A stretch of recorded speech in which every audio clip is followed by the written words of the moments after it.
Pada Perang Dunia II terlihat ada seorang pria bernama Indiana Jones atau biasa dipanggil Dr. Jones. Dia sedang berusaha merebut kembali artefak yang dicuri oleh Nazi dengan dibantu oleh sahabatnya yang bernama Basil Shaw. Namun ternyata semua artefak yang ditemukan itu palsu, kecuali sebuah artefak yang bernama Antikythera.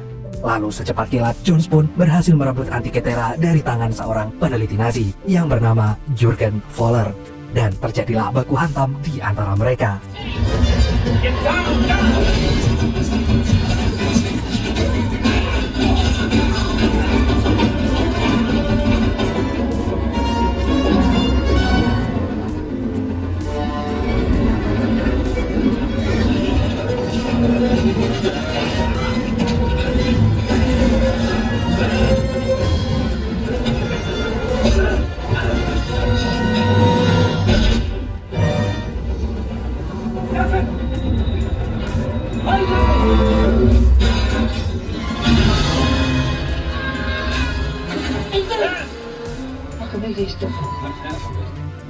Bertahun-tahun kemudian, Jones yang sudah memasuki usia senja itu mulai merasa kesepian. Sejak anaknya meninggal dan istrinya pergi entah kemana, hari-hari yang Jones jalani gak lagi sama. Sekarang apa-apa Jones selalu sendiri, gak lagi ada yang mengomelinya saat dirinya telat bangun, gak ada lagi yang menyiapkan sarapan, dan gak ada lagi yang mengingatkannya tentang hari-hari penting seperti saat ini. Di mana hari ini adalah hari terakhir Jones mengajar sebagai dosen arkeologi sebelum akhirnya pensiun. Sebenarnya Jones pun bingung apa yang seharusnya ia lakukan setelah dirinya nanti pensiun, bila harus melewati hari-hari tanpa kehadiran istri di sisinya. Dan sesaat setelah kelas dimulai, seperti biasanya, mahasiswa Jones terlihat sama sekali nggak peduli dengan penjelasan panjang lebar yang dikemukakan Jones. Bukannya mendengarkan, mereka malah tidur, ngobrol, dan melamun. Gak mau dirinya terus-terusan diabaikan, Jones pun segera memberikan tes dadakan, agar setidaknya mahasiswa itu mau mendengarkannya sekali aja.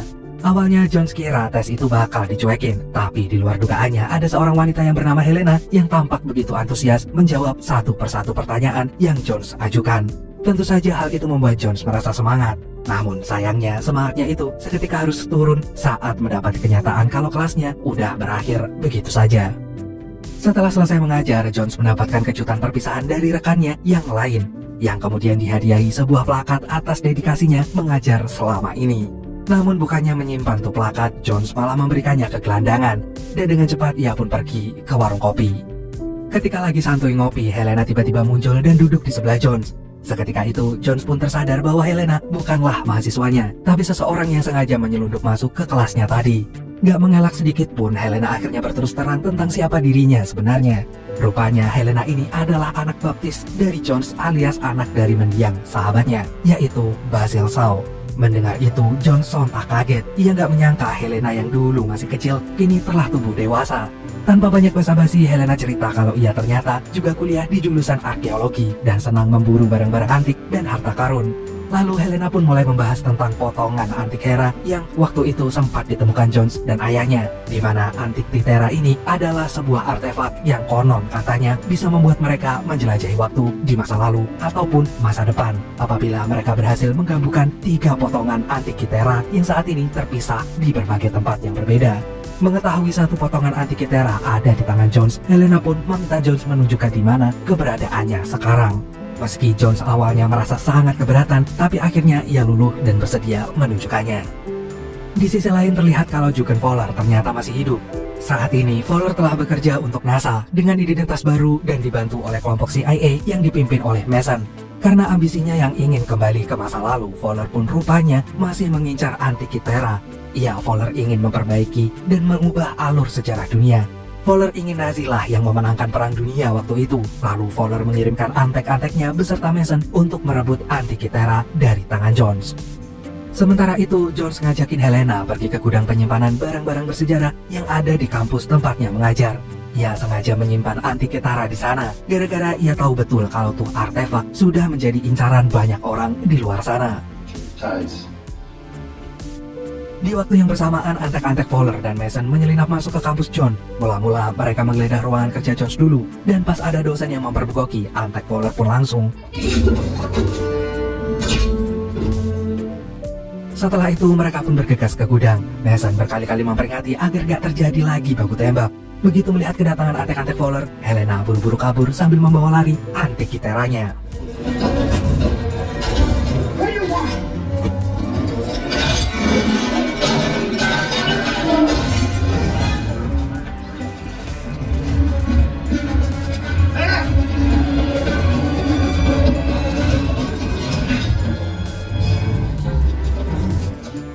Untungnya Helena berhasil kabur, begitupun dengan Jones. Namun saat Jones mau menelpon polisi, antek-antek Fowler mendadak datang dan langsung menculik John.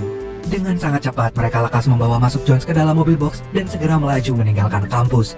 Di tengah perjalanan, mobil box itu nggak sengaja menabrak taksi di belakangnya hingga akhirnya Jones pun terpaksa harus turun dan berjalan di tengah kerumunan yang lagi demo. Dan itu juga Jones pun langsung memanfaatkan kesempatan itu untuk lari secepatnya.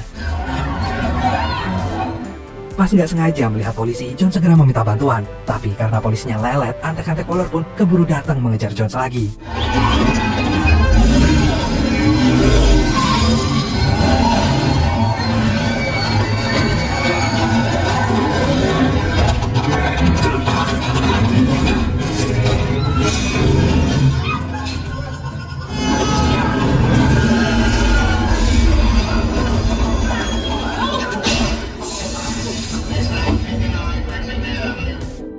Mason lalu mengabarkan ke Fowler kalau John berhasil kabur, dan berdasarkan perkiraannya, John akan menyusul Helena yang saat ini sedang menuju Tangier.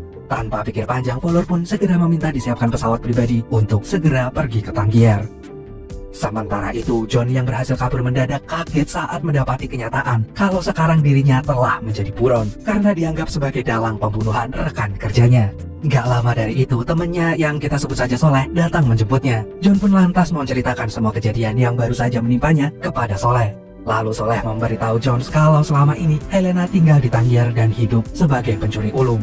Soleh yakin betul kalau Helena sengaja membawa kabur antik Kitera agar ia bisa melelangkannya ke para kolektor barang antik. Mengingat Helena ini ingin segera lepas dari lilitan hutang. Selesai menceritakan tentang Helena, Soleh pun segera mengantarkan Jones ke bandara. Dalam perjalanannya menuju Tangier, John seketika teringat dengan kejadian saat Basil akan menghancurkan antik Kitera.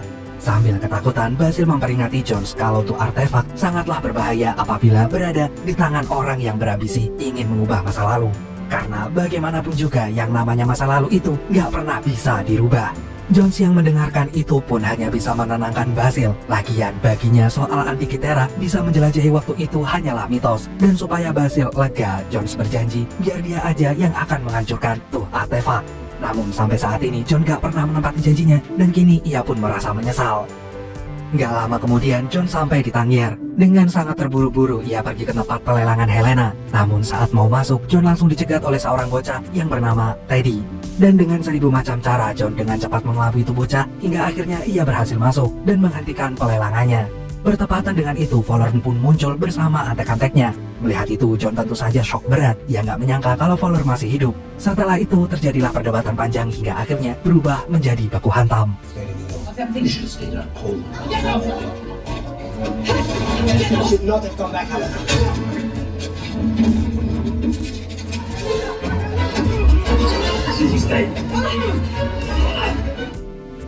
Di tengah kekacauan itu, Fowler berhasil mengambil antik Kitera dan melihat itu, John dan Helena pun kompak mengejarnya. Namun sialnya pas mau ngejar Fowler, cowok yang ngaku-ngaku sebagai tulangan Helena pun tiba-tiba saja muncul dan mengacaukan segalanya. Nama cowok itu adalah Rahim. Karena merasa Helena telah mengkhianatinya, Rahim pun bersumpah gak akan membiarkan Helena dimiliki oleh siapapun.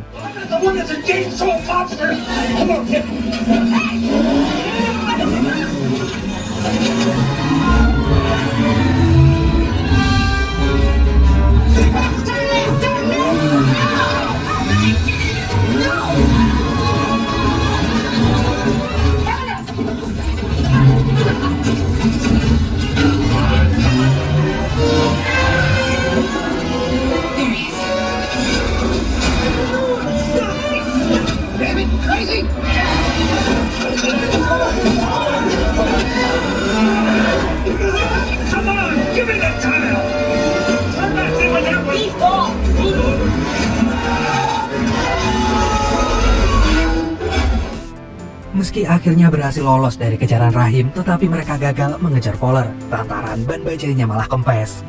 Sementara itu, Fowler dan antek-anteknya terlihat sudah ada di helikopter, dan Mason kemudian meminta Fowler segera kembali menjalankan tugasnya sebagai NASA. Tapi karena Fowler nggak suka diatur-atur dan ia ingin mencari 2 potongan anti Kythera, detik itu juga Fowler menyuruh anak buahnya untuk menghabisi Mason. Di sisi lain, Jones masih tampak berusaha membetulkan bajainya. Sedangkan Helena, ia malah kepikiran untuk melanjutkan mencari potongan anti Kythera yang lainnya. Ia yakin Fowler pun pasti melakukan hal yang sama dengan pikirannya. Untuk itu, Helena terus membujuk John agar melanjutkan petualangan ini. Lagi pula, Helena berani jamin kalau ia dan John sama-sama gak ikhlas kalau anti Kythera ditemukan oleh orang seperti Fowler. Setelah mendengar penjelasan Helena barusan, John pun setuju. Agar mereka nggak kalah cepat dengan Fowler, John mengajak Helena dan Teddy pergi melalui jalur laut dengan menggunakan kapal temannya yang bernama Renaldo. Sesampainya di pelabuhan tanpa perlu membutuhkan waktu lama, mereka pun segera berlayar di lautan. Dan saat itu Helena memberitahu John bahwa di dalam lautan Aegea ini ada sebuah prasasti yang bisa memberikan mereka petunjuk di mana lokasi bagian anti Kythera yang lainnya berada. Helena pun mengetahuinya dari catatan milik ayahnya. Besok paginya setelah berada di lautan Aegea, Helena, John, dan Renaldo bersiap-siap untuk menyelam ke dasar laut. Sebelum itu, Renaldo memperingati kalau di dalam lautan itu terdapat hewan yang mirip belut. Dan apabila sampai mereka tergigit, nyawa mereka bisa-bisa langsung melayang. Seusai Renaldo mengatakan itu, mereka pun langsung menyelam. Dan waktu menyelam mereka hanya sampai 3 menit.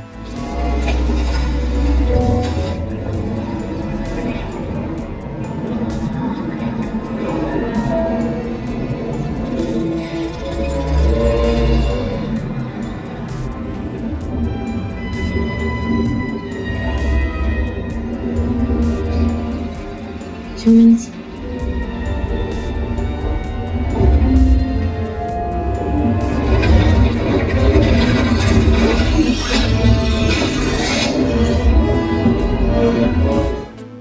Dan betapa kagetnya mereka saat kembali ke kapal ternyata sudah ada Fowler dan antek-anteknya yang telah menguasai kapal mereka. Setelah Fowler berhasil merampas prasasti itu, Fowler pun meminta John membacakan arti dari tulisan yang ada di prasasti tersebut. Namun karena Jones bersikeras menolak melakukannya, Fowler pun langsung menembak Renaldo. Gak ingin ada pertumpahan darah lagi, Helena segera mengajukan dirinya untuk mengartikannya. Sewaktu sedang menjelaskan arti dari tulisan itu, Helena memberi kode Jones untuk menyalakan petasan yang diam-diam dia simpan di saku celananya.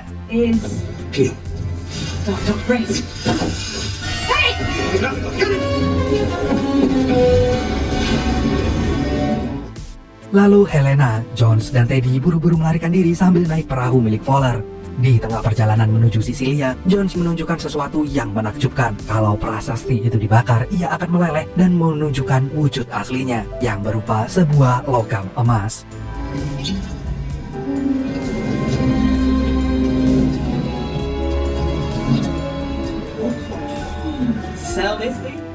Selanjutnya mereka pun bergegas pergi ke lokasi terakhir, yang lokasinya tuh ada di Sisilia, atau lebih tepatnya di kuburan Archimedes, di mana kuburan itu terletak di dalam sebuah gua. Sayangnya setibanya di Sisilia, mereka harus menunggu sampai tempat itu tutup. Ya, dikarenakan tempat itu sudah menjadi destinasi wisata bagi para turis. Selagi menunggu John dan Helena membeli barang-barang yang sekiranya mereka butuhkan, Teddy berjalan-jalan mencari udara segar, hingga akhirnya ia malah diculik Fowler. John yang mengetahuinya pun segera mengejarnya, namun sayang mereka udah keburu hilang. Karena John tahu Teddy nggak bakal diapa-apain sama Fowler dan cuma dijadikan pengarah ke lokasi terakhir, John pun memutuskan untuk mengajak Helena agar buruan pergi aja ke gua sebelum keduluan Fowler. Dan sesaat setelah sampai di gua, Jones dan Helena mulai mencari jalan menuju kuburan Archimedes.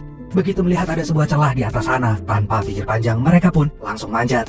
Meski pinggang John terasa mau patah karena udah mesin tua, tapi akhirnya ia berhasil juga sampai ke atas bersamaan dengan Helena. Singkat cerita, mereka pun sampai di kuburan Archimedes. Dan benar aja dalam kuburan itu terlihat ada potongan anti Kythera yang ketiga. Selain itu, mereka juga menemukan sebuah jam, di mana pada masanya Archimedes, jam masih belum ada. Helena lalu menduga kalau Archimedes pernah melakukan perjalanan waktu dengan anti Kythera.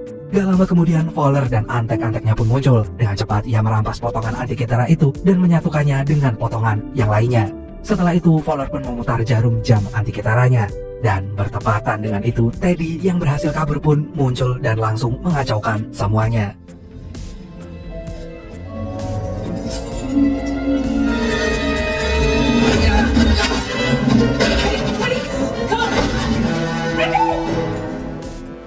Di tengah kekacauan itu, John tertembak. Ia kemudian menyuruh Helena dan Teddy pergi tanpa perlu memperdulikannya.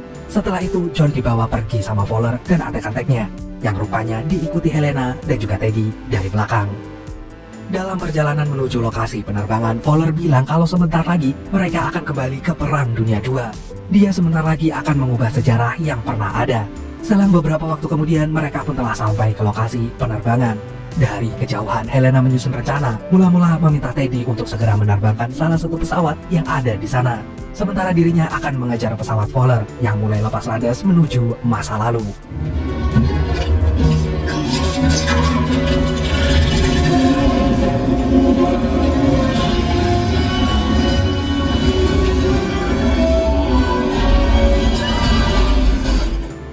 Namun bukannya kembali ke Perang Dunia II, mereka malah kembali ke masa Perang Romawi. Rupanya Fowler memutar jarum waktunya kurang tepat.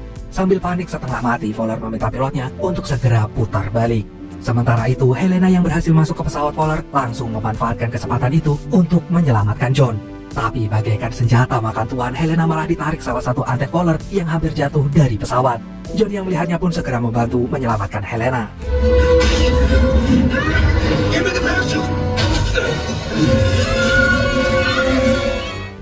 Di sisi lain terlihat Fowler tertembak dan pesawatnya mulai oleng. Gak lama dari itu Archimedes pun muncul. Ia lalu mengambil jam dan juga Antikythera yang ada di sekitar jasad Fowler. Setelah itu Archimedes pun menemui John dan Helena yang baru aja mendarat dari terjun payung. Ia lalu menyerahkan Antikythera dan jam itu pada mereka berdua. Dan di saat yang bersamaan Teddy memanggil mereka agar segera naik ke dalam pesawatnya. Tapi di situ John yang udah putus asa meminta Helena untuk membiarkannya tetap tinggal di sana. Tentu saja Helena menolaknya mentah-mentah karena udah muak dengan semua racuan Jones. Helena pun langsung menojoknya. Besoknya John seketika kaget saat mendapati dirinya udah berada di kamarnya. Rupanya Helena telah membawanya kembali ke masa sekarang. Namun bukannya merasa senang, John malah terlihat sedih. Lagian untuk apa dia ada di masa sekarang, sedangkan dia udah nggak punya siapa-siapa lagi di dunia ini.